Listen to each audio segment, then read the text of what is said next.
දශක 7කට වඩා වැඩි කාලයක් අපේ රටේ ජනතාව විවිධ ආණ්ඩු පෙරළුවා, විවිධ ආණ්ඩු පිහිටුවා. மக்களும் மீது வைத்துள்ள நம்பிக்கை எந்த வகையிலும் பழுதடைவதற்கு இடமளிக்க மாட்டோம். எமது அரசாங்கத்தின் எந்த பொறுப்பை வகிப்பவர் தவறு செய்திருந்தாலும் நாம் நடவடிக்கை எடுப்போம் என ஜனாதிபதி அனுரகுமார திசாநாயக்க தெரிவித்துள்ளார். அரச ஊடக பிரதானிகளுடன் இன்று காலை நடைபெற்ற சந்திப்பின் போதே ஜனாதிபதி அனுரகுமார திசாநாயக்க இதனை தெரிவித்துள்ளார்.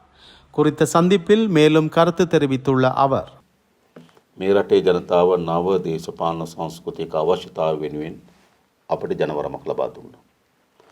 අපේ බැඳීම තිබෙන්නේ ජනවරමත් එක්ක. ඒ නිසා අපි මුළුමනින්ම අප කෙරේ විශ්වාසය තබන ලද ජනතාවගේ 7 தசாப்தங்களுக்கு அதிகமாக இந்நாட்டு மக்கள் பல்வேறு அரசாங்கங்களை தெரிவு செய்தார்கள். பல அரசாங்கங்களை கவிழ்த்திருக்கிறார்கள். வரலாற்றில் முதல் முறையாக இம்முறை நாட்டு மக்கள் 2 சந்தர்ப்பங்களில் தேசிய மக்கள் சக்திக்கு வழங்கிய வரலாற்று மக்கள் ஆணையின் அர்த்தம் மற்றும் நோக்கம் என்னவென்பது தொடர்பிலான ஆழமான சிந்தனை எமக்கு இருக்கிறது. தரமான மற்றும் நிலையான நாட்டை கட்டியெழுப்புவோம் என்ற நம்பிக்கையில் நாட்டு மக்கள் தேசிய மக்கள் சக்தி அரசாங்கத்தை தேர்ந்தெடுத்தார்கள். அந்த சிறப்பான நம்பிக்கை கடுகளவிலும் சிதைந்து போவதற்கு எமது அரசாங்கம் ஒருபோதும் இடமளிக்காது. மிகச் சுருக்கமாக சொல்வதாயின், நாட்டுக்குள் தவறு செய்கின்ற எவரையும் எந்த காரணத்திற்காகவும் பாதுகாப்பதற்கு அரசாங்கம் தயாரில்லை.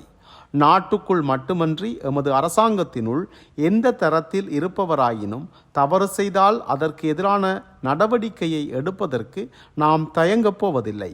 அதற்குரிய நடவடிக்கை எடுக்க வேண்டிய சரியான சந்தர்ப்பத்தில் அதனை மேற்கொள்வதற்கு நாம் இருமுறை சிந்திக்கப் போவதில்லை. 7 தசாப்தங்களாக ஏமாற்றங்களுக்கு உள்ளான மக்கள் மீது வைத்துள்ள நம்பிக்கையை பாதுகாக்கவும் இந்த நாட்டை மிகச்சிறந்த நாடாக மாற்றுவதற்கும் தான் நிபந்தனையின்றி அர்ப்பணித்ததாகவும் ஜனாதிபதி அனுரகுமார திசாநாயக்க தெரிவித்தார். சுகாதாரம் மற்றும் ஊடக அமைச்சர் வைத்தியர் நலிந்த ஜேதிச, அரச தகவல் திணைக்களத்தின் பணிப்பாளர் நாயகம் ஹர்ஷ பண்டார உள்ளிட்ட அரசாங்கத்தின் ஊடக பிரதானிகள் இதன்போது கலந்து கொண்டிருந்தனர்.